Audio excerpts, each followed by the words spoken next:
The conclusion to draw here is that an investment must have two criteria. Has to have a positive expectation value, and second, it has to have reasonable risk. If F is too high, the growth factor can dip below 1. You can risk too much on a good thing, and you know this intuitively.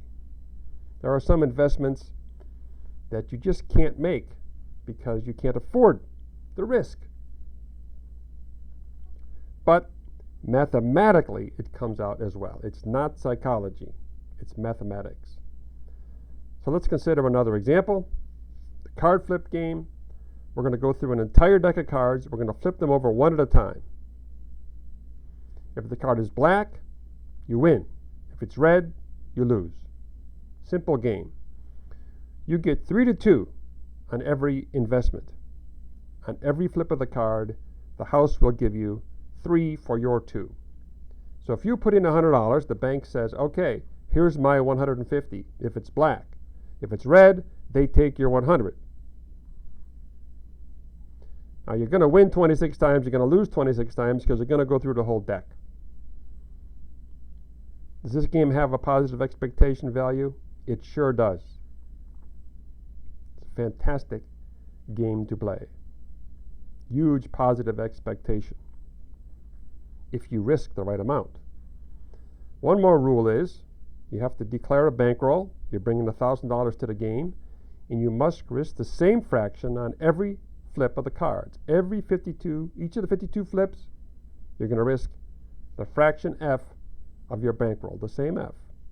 So there's 3 investors: conservative Kimmy, moderate Matthew, and aggressive Alex. Conservative Kimmy says, I'm going 10% of my bankroll on every turn of the card. Moderate Matthew says, I like this investment. I'm going to go 1/6 of my bankroll on every turn of the card. And aggressive Alex says, I have to capitalize on this. This is a fantastic deal. 3-2. I win 26 times. I lose 26 times. I'm going to bet half of what I have on every turn of the card. So, conservative Kimmy starts with $1,000. Her F is 10%. She risks $100. If she wins, the bank's putting in $150. So now she has $1,150 if she wins. If she loses, she lost 10%, which is $100. She now has $900. If she wins, now there's the next turn. She has to bet 10% of what she has. She has $1,150. She has to risk $115. If she loses, she only has $900 left, and she has to risk 10% of that on the second turn of the card, so she risks $90 on the second turn of the card. Aggressive Alex puts in $500 if he brings $1,000. If he wins, he has $1,750 because when he puts in $500, the bank puts in 1.5 times that, which is $750. So, how do these 3 investors do? Who does the best? We need an equation that relates the growth factor to the F.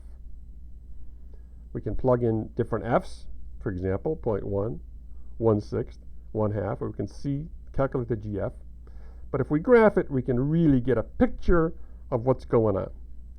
We need a general expression for the final bankroll as a function of F for each of the 3.